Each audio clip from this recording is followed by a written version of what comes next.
Good afternoon, my fellow human beings. The topic of this video is how is the Matrix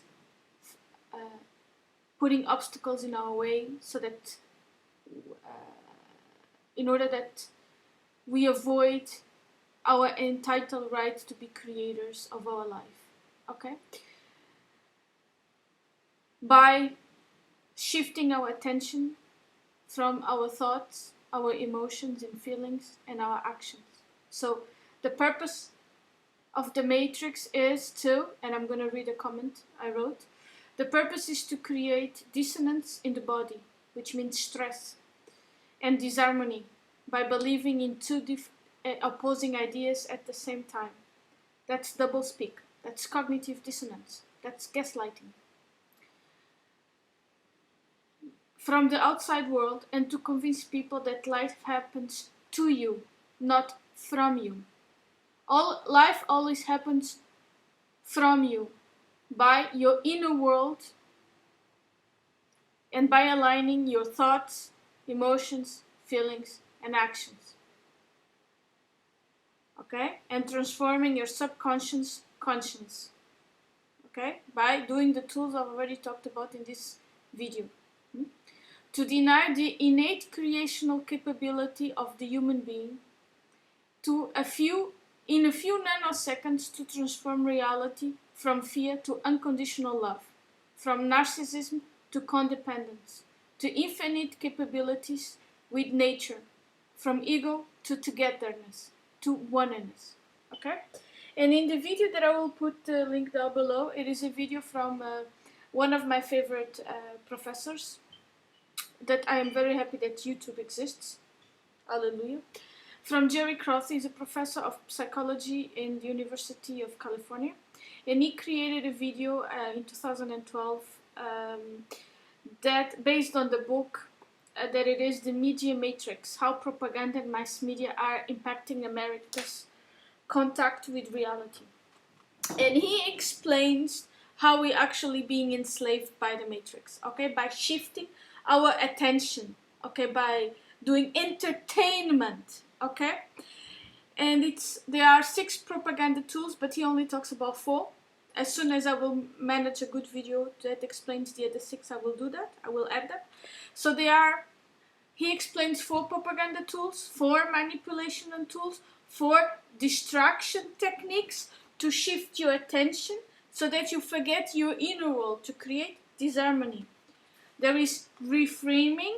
There is another word that is newspeak. It's a concept in the creative that explained on that George Orwell explained in the book 1984, and everybody should read that book. It's a must. Where reality is negative, but the propaganda is positive. Instead of being the Ministry of War, it's the Ministry of Defense. Okay? Repeated affirmations. So you repeat the same falsehood. Okay?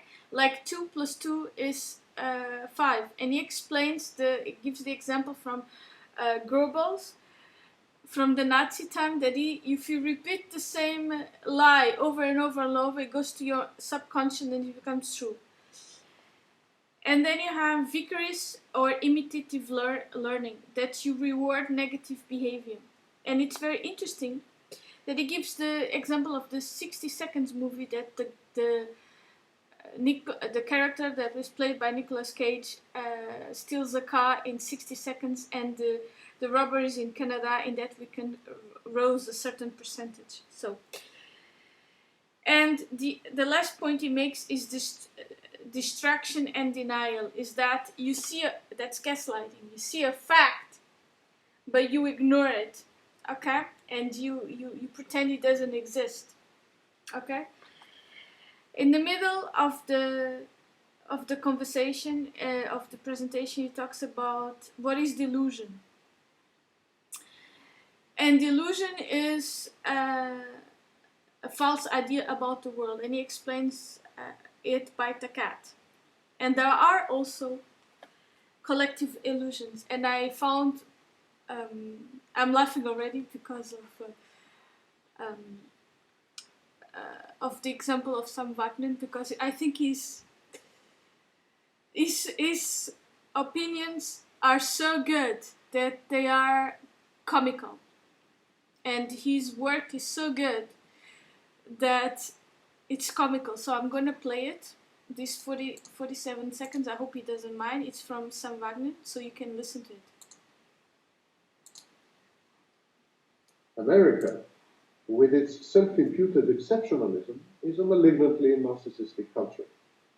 Its denizens believe counterfactually that it is the richest, most virtuous, freest society on earth, with high social mobility.